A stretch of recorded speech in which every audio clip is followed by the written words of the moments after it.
Hello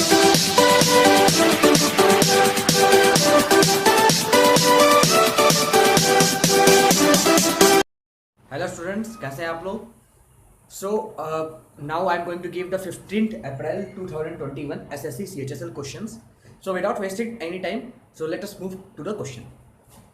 So in the question given, first of all, the average age of 12% is 12 years, and among them, the average age of 11% is 11 years. Find the age of 12%. Means here the average age of 12% is given, and the average age of 11% is given.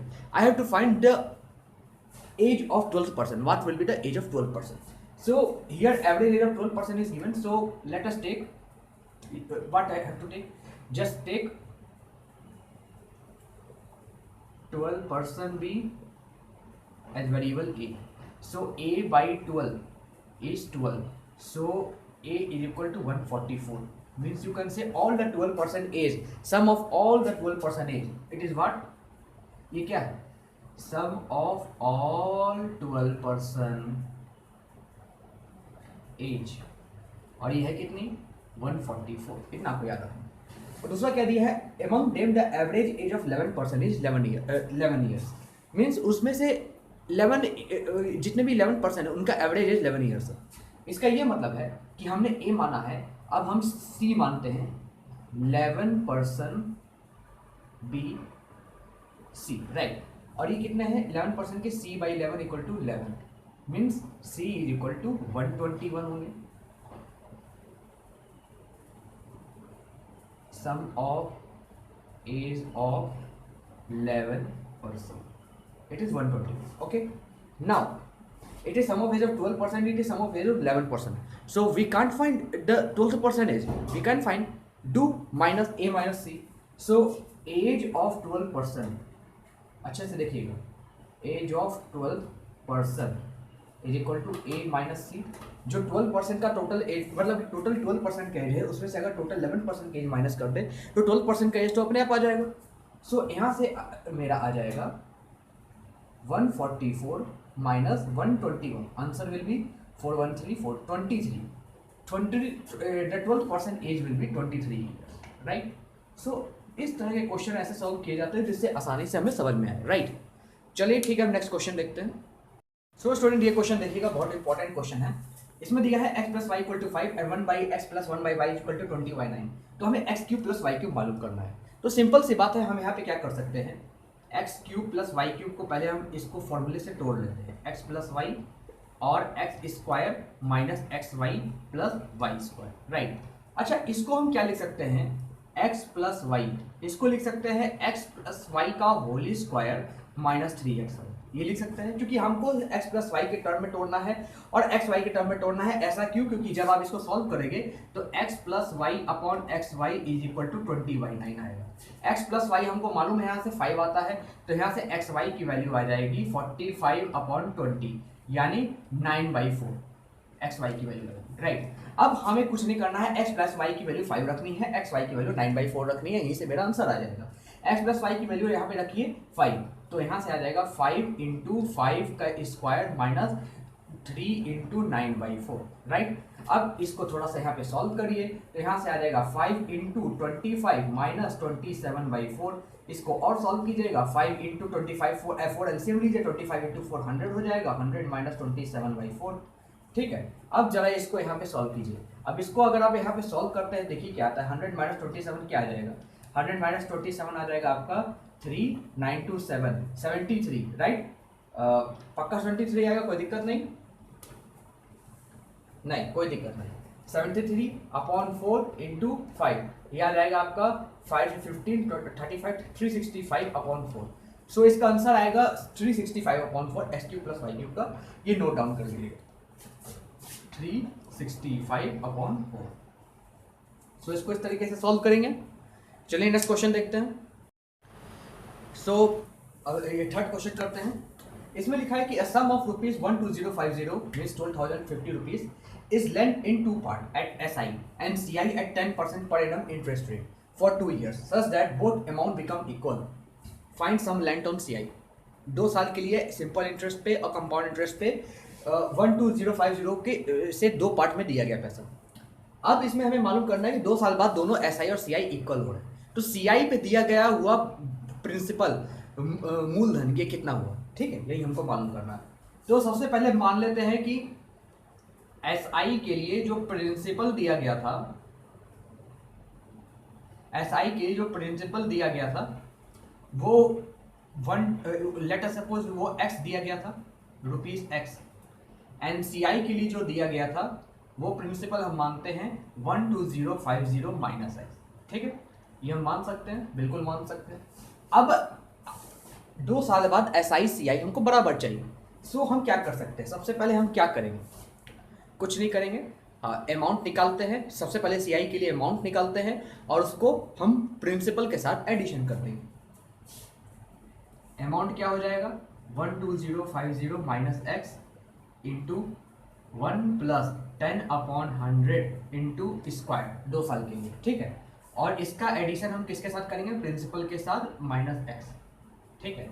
Simple interest में कुछ नहीं करना होता है, वहां पे x into वहां पे क्या रहेगा x इंटू 10 इंटू 2/100, ये कितना रहेगा, ये 2 से 5 x/5, सिंपल इंटरेस्ट x/5 है, और ये अमाउंट प्लस ये मेरा प्रिंसिपल, ये मेरा कंपाउंड इंटरेस्ट हो जाएगा, और वो कितना आएगा, इसको हम करते हैं तो ये आ जाएगा 11/10 12050 माइनस x इंटू 11/10 का whole cube plus 12050 minus x। अब इसको थोड़ा आपको कैलकुलेट करना पड़ेगा, ये क्या हो जाएगा आपका 11 या 121 इंटू 11 1331 आ जाता है, और 10 का क्यूब 1000 आ जाएगा, तो 1331/1000 okay into 12050 minus x plus 12050 minus x। अब थोड़ा आपको चालाकी से इसको सॉल्व करना पड़ेगा, जरा यहाँ देखें चालाकी क्या है, 12050 माइनस x कॉमन ले लें,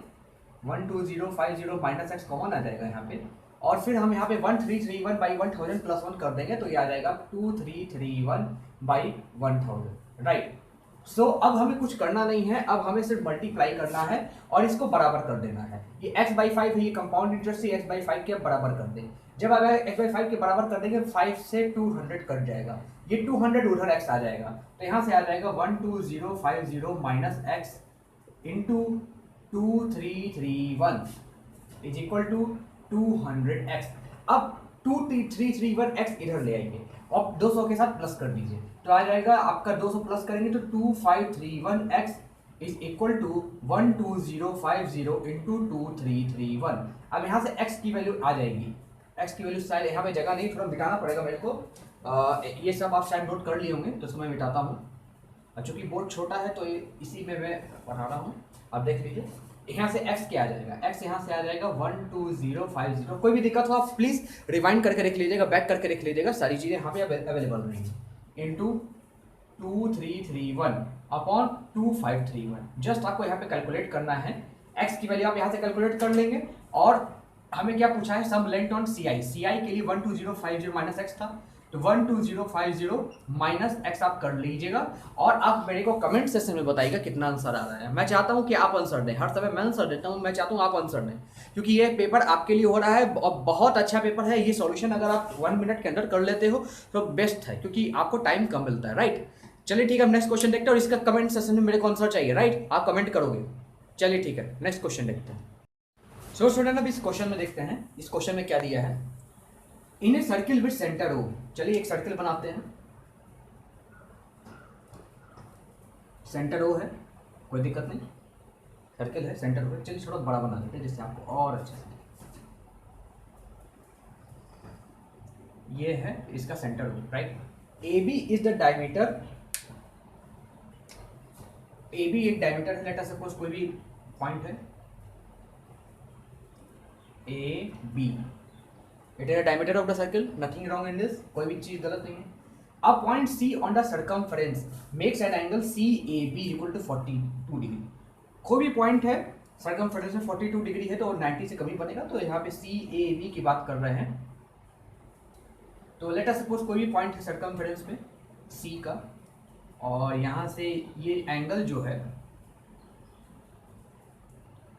42 डिग्री है, ठीक है। तो हमको COB मालूम करना है, COB अच्छा, सी ए बी दिया है, हमें सी ओ बी मालूम करना है। ये जैसे लगेगा आपको 90 डिग्री, लेकिन 90 डिग्री नहीं है, कोई भी पॉइंट हम सर्कमफ्रेंस में मान लेते हैं। लेट अस सपोज ये पॉइंट मान लें, तो ये यहाँ से ऐसा हुआ, यहाँ से ऐसा हुआ, इसको आप ऐसे ही मानिए सर्कल। और ये कोई पॉइंट है सी ओ बी, हमें ये वाला एंगल मालूम करना है। अब चूंकि देखिए 42 डिग्री है, अब ध्यान से देखिएगा, ओ ए रेडियस है सर्कल का, ओ बी सर्कल का रेडियस, ये दोनों बराबर है तो ये भी बराबर होगा। इसके साथ जो ये एंगल बना रहा है, इसके साथ ये जो एंगल बना रहा है, दोनों बराबर होगा कि नहीं, पहले मेरे को बताइए। बिल्कुल बराबर होगा, तो यानी ये भी 42 डिग्री होगा। अब जब ये भी 42 डिग्री, भी 42 डिग्री है, तो ये वाला एंगल कितना होगा, ये वाला एंगल कितना होगा, 84 में से 180 माइनस कर दीजिए, 180 में से 84 माइनस की 10 4 6 981, सॉरी ये 18 0, कितना आ गया, अच्छा ये 17 हो जाएगा, नहीं 96 आ जाएगा लगभग, आई थिंक, हाँ 96। ये पूरा का पूरा 96 डिग्री आ गया। सिंपल है यार, रेडियस इक्वल होगा, एंगल इक्वल होगा, ये 96 डिग्री आ जाएगा, राइट। अब 96 है, तो अब ध्यान से देखिएगा कि यहाँ से एंगल पूछा है, यहाँ से एंगल पूछा है, तो अगर ये 42 डिग्री है, हमने ये निकाला कि सिर्फ आपको जानकारी होनी चाहिए कि भाई एंगल वगैरह कैसे निकालते हैं। अब ध्यान से देखिए, इसको थोड़ा सा एक्सटेंड करके हम लाते हैं तो अच्छे समझ में आएगा आपको। बड़ा ट्रायंगल बना देता हूं, ये O है, ये B है, ये C है आपका पॉइंट, और ये A है। ये दिया है भाई, ये पूरा 42 डिग्री है, और चूंकि ये इक्वल है तो ये भी लगभग उतना ही एंगल आएगा 42 डिग्री, और ये अभी हमने कैलकुलेट किया ये 96 डिग्री, राइट, कोई दिक्कत नहीं। अब यहाँ से कोई भी सर्कमफ्रेंस से अगर हम सर्किल पे काटते हैं, सर्किल पे हम कोई भी पॉइंट डालते हैं, तो ऑब्वियस सी बात है इक्वली डिवाइड होगा क्या, इक्वली डिवाइड होगा क्या, मतलब ये भी 48 डिग्री हो जाएगा, और इसी तरीके से ये भी 48 डिग्री हो जाएगा। मतलब कि ये एंगल और ये एंगल इक्वल होने वाले हैं, राइट, ये एंगल इक्वल होने वाले हैं जो ओ साइड है। तो ये 48 है, 42 है, कितना आ जाएगा, 48 और 42, 8 9 10 9 90 डिग्री आएगा, तो ये भी 90 डिग्री होगा, ये भी 90 डिग्री होगा। मतलब कि जो एंगल सी ओ बी है वो कुछ नहीं बल्कि 90 डिग्री है, ये 90 डिग्री है, ठीक है। इस तरीके से हम एंगल समझते हैं। चलिए नेक्स्ट क्वेश्चन देखते हैं। सो स्टूडेंट, ये क्वेश्चन ध्यान से देखिएगा। Selling price of an article is ₹50,000 and at 28% profit. If the shopkeeper want to have 32% profit, selling price इसका क्या होगा। सिंपल सी बात है, सेलिंग प्राइस दिया है, 28% प्रॉफिट दिया है, क्या हम यहाँ से कॉस्ट प्राइस निकाल सकते हैं। हम जानते हैं प्रॉफिट परसेंट क्या होता है, क्या होता है प्रॉफिट परसेंट, यही होता है SP minus CP upon CP into 100। तो सिंपल सी बात है, यहाँ से क्या आ जाएगा, 0.28 is equal to SP by CP minus 1, CP को डिवाइड कर लीजिए, यहाँ से आ जाएगा आपका 1.28 इन इक्वल टू 1.28, 1 इधर प्लस करेंगे तो आ जाएगा SP अपॉन CP। CP मालूम करना, तो CP क्या आ जाएगा, SP अपॉन 1.28। SP कितना दिया है, SP आपका 50,000 दिया है, 50,000 SP 1.28, सॉल्व कर लीजिए, आंसर आ जाएगा आपका। कुछ नहीं करना है, पॉइंट हटाइए और 2 0 यहाँ पे बढ़ाइए, कैलकुलेट करते हैं। 2 6 4 225, 0 पे ध्यान दीजिएगा, 8 8 64, 8 3 24, 5 4 1, 8 1 10, 8 6 10 4 5, 8 24, 5 4 1, 8 1 जाए 10 8 2, 8 2 16, 8 5 40, 0 0, फिर से 8 से करेंगे, 8 24, 8 3 24, 8 9 72, राइट, सही जानेंगे नहीं, 8 3 24 और 9 72, फिर उसके बाद 0, 8 3 48, 8 2 16.5, 39062.5, लगभग CP इतना आ रहा है, 39062.5, ये CP की वैल्यू आ गई। अब हमें मालूम करना है, अगर शॉपकीपर 32% प्रॉफिट करना चाह रहा है तो क्या करेगा, तो यहाँ से हमको सेलिंग प्राइस मालूम करनी है। तो सेलिंग कॉस्ट प्राइस हमको मालूम है, selling price minus 39062.5 upon 39062.5 is equal to 32% profit है तो 0.32। अब आपको क्या करना है, कुछ नहीं, क्रॉस मल्टीप्लाई करना है। इसको यहाँ से देखिए ध्यान से, SP minus 39,062.5 upon 39,062.5 is equal to 0.32। अब आपको कुछ नहीं करना है, क्रॉस मल्टीप्लाई कीजिए और एसपी का आंसर मेरे को कमेंट बॉक्स में बताइए। मैं कैलकुलेट नहीं कर रहा हूँ क्योंकि मैंने 3 लेक्चर ले चुका हूँ, बहुत सारी कैलकुलेशन में बता चुका हूँ। आपका धर्म है, आपका ये होना चाहिए कि भाई हम भी बताएंगे, ठीक है। आप स्टूडेंट हो, अच्छे से बताओ कैलकुलेट करके। मैं चाहता हूँ आप करो कैलकुलेट, मैं तो कैलकुलेट कर ही लूँगा। आपको कैलकुलेट करना है, आपको एग्जाम में 1 मिनट 2 मिनट के अंदर आपको सॉल्व करना है क्वेश्चन, ठीक है। आप कैलकुलेट करके मेरे को कमेंट बॉक्स में आंसर चाहिए मेरे को, ठीक है। चलिए नेक्स्ट क्वेश्चन करता हूँ।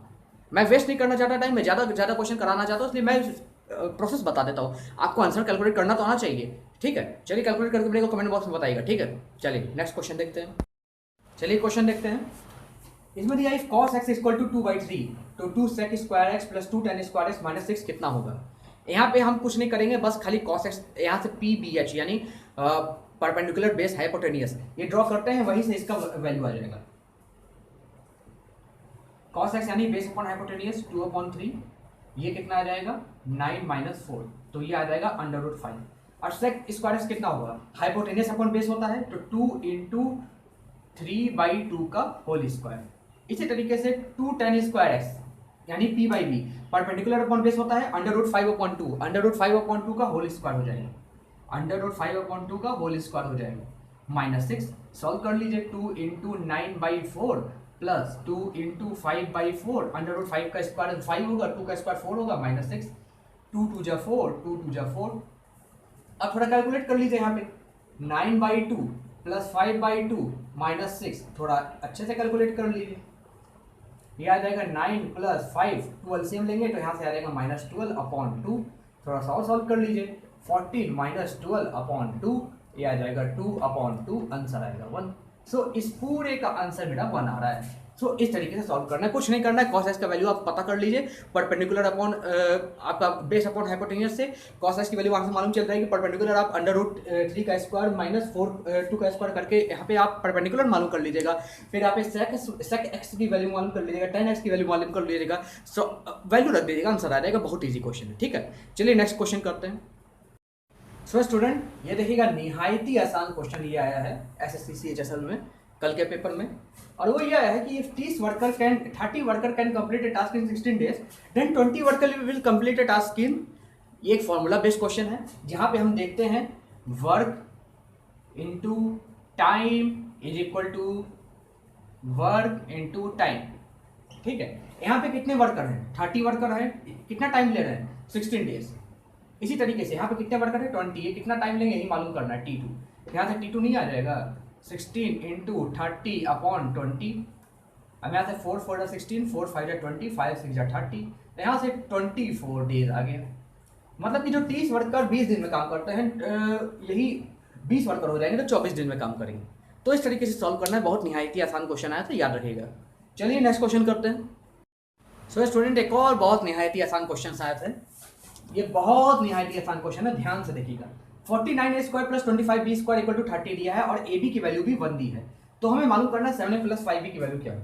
ध्यान से इसको देखिए, क्या अगर इसको स्क्वायर करेंगे तो इस जैसा कुछ टर्म नहीं आएगा, 49a² + 25b² जैसा कोई टर्म नहीं आएगा, तो क्यों नहीं करते हो, करो ना यार। इसको स्क्वायर करिए, 7a + 5b का होल स्क्वायर, देखिए क्या आता है, 20, ये आएगा 49a² + 25b² + 2ab, 35 × 2 70ab, right. अब पता कर लीजिए ना, ठीक है। 7a + 5b का होल स्क्वायर इतना आ रहा है। अब 49a² + 25b² कितना दिया है, 30 दिया है, इसको 30 लिखिए, प्लस ab कितना दिया है, 1 दिया है, तो 1 लिखिए, 70 कितना आया 100। लेकिन हमको 7a + 5b मालूम करना है, तो 7a + 5b मालूम करना है, तो ये √100 आ जाएगा और आंसर आएगा 10। तो इसका आंसर आएगा 10। देखा, निहायत ही आसान क्वेश्चन था, कुछ नहीं करना था, बस खाली एक्सपेंड करके फॉर्मूले में सॉल्व कर देना था, ठीक है। तो इस तरीके से होगा। चलिए नेक्स्ट क्वेश्चन। सो स्टूडेंट ये कुछ क्वेश्चंस थे जो मैंने आज डिस्कस किए, और ये सारी चीज़ें कल के पेपर में आई हुई थी और मैंने अच्छे से डिस्कस कर लिया, ठीक है। ठीक है। तो इस तरीके से आपको 15 अप्रैल 2020 के जितने भी कुछ क्वेश्चंस थे मैंने एप्टीट्यूड और रीजनिंग के आए थे, वो मैंने अच्छे अच्छे क्वेश्चंस आपको करवा दिए, जो कि आपको आइडिया लग जाएगा कि किस तरीके से क्वेश्चंस करना है, किस तरीके से सॉल्व करना है, किस तरीके से एग्जाम में बैठना है, किस तरीके से अगर आपका आने वाले समय में एग्जाम आता है तो आपको किस तरीके से आपको प्रिपेयर करके जाना है। ठीक है, तो ये चीज़ हमेशा ध्यान रखिएगा आपके, चाहे आप अगले साल की तैयारी कर रहे हो, चाहे आप इस साल की तैयारी कर रहे हो, आप एकदम ध्यान रखिएगा। यही चीज़ सीजीएल में भी आता है, अगर आप बीटेक के स्टूडेंट हैं और सीएचएसएल पेपर दे रहे हैं तो ये सारी चीज़ें सीजीएल में भी आती हैं, ये सारी चीज़ें जेई में भी आती हैं, ये सारी चीज़ें एसएससी के जितने भी एग्जाम्स होते हैं वो सारी चीज़ें उसमें आती हैं। और इस तरह के क्वेश्चंस आपको देखने को मिलेंगे ही मिलेंगे, चाहे आप किसी भी एग्जाम में चल जाए, एप्टीट्यूड और रीजनिंग भरा रहेगा। ठीक है, तो आप जितना प्रैक्टिस करो उतना बेहतर है। ठीक है, और मेरा सजेशन है कि अगर आप मेरे न्यू सब्सक्राइबर है तो प्लीज़ जाके सबसे पहले मेरे यूट्यूब चैनल को ज्वाइन कीजिए, मेरे चैनल को लाइक कीजिए, शेयर कीजिए अपने ग्रुप्स पे, और प्लीज़ चैनल को सब्सक्राइब कीजिए, और उसके राइट हैंड साइड में जो बेल आइकन है उसको प्रेस कर दीजिए, जिससे मेरे वीडियोस नोटिफिकेशन जैसे आते हैं तुरंत आपको मिलेंगे, तुरंत, इसमें कोई संशय नहीं रखिए। ठीक है, और मेरे वीडियोस एकदम अच्छे होंगे, हर चीज़ पे प्रैक्टिस के लिए मैं क्वेश्चन यहाँ पे दूंगा, आप मेरे साथ प्रैक्टिस करते रहिए, नोट्स बनाते रहिए, और बिल्कुल आपका क्लियर हो जाएगा। अभी तो मेरा एसएससी सीएचएसएल का सीरीज चल रहा है, जहाँ पे जितने भी एग्जाम के क्वेश्चन होंगे मैं आपको ला के दूंगा, जिससे आपको प्रैक्टिस करने का अच्छा रहेगा। फिर जैसे ही सीएचएसएल का एग्जाम खत्म होगा, मैं एक प्लान बना रहा हूँ कि मैं फिर से आपका एप्टीट्यूड का रिवीजन कराऊंगा, जो मैंने 52 लेक्चर्स दिए थे उसमें, तो हो सकता है उसने कई लोगों ने नहीं देखा हो। अब मैं चाहता हूं कि मैं खुद फिर से उस लेक्चर्स को लूं, और जिससे आपका सारी चीज़ क्लियर हो जाए। मैं बिल्कुल लूंगा और अच्छे अच्छे क्वेश्चंस कराऊंगा एग्जाम्स में आए हुए उस टॉपिक से, और आपको मजा आ जाएगा, मतलब समझ लीजिए। ठीक है, तो अच्छे से करिए, बेस्ट करिए, ठीक है, जिससे आपका फ्यूचर ब्राइट हो, आप अच्छे से प्रिपेयर कर सके। ठीक है, सो मेरे साथ बने रहिए। अगर आप न्यू सब्सक्राइबर है, मेरे चैनल को सब्सक्राइब करके रहिए, और अगर आप मेरे पुराने सब्सक्राइबर हैं तो मेरे चैनल को शेयर करते रहिए अपने ग्रुप्स पे, अपने फेसबुक ग्रुप पे, अपने सोशल मीडिया अकाउंट पे, और मेरे वीडियोस को शेयर करते रहिए, जिससे आप जैसे लोगों तक मेरी वीडियो पहुंच सके। आप जैसे लोगों तक मेरी वीडियो पहुंचेगी तो ही फिर मेरा सक्सेस है, क्योंकि आप जैसे लोगों को अच्छा करना, अच्छा प्रिपेयर कराना और अच्छा परफॉर्म कराना ही मेरा लक्ष्य है। चलिए ठीक है, अगले वीडियो में मिलेंगे, जो आज यानी 16 अप्रैल 2021 में जो क्वेश्चंस आए उसके साथ मिलेंगे। तब तक के लिए बहुत बहुत धन्यवाद, नमस्कार।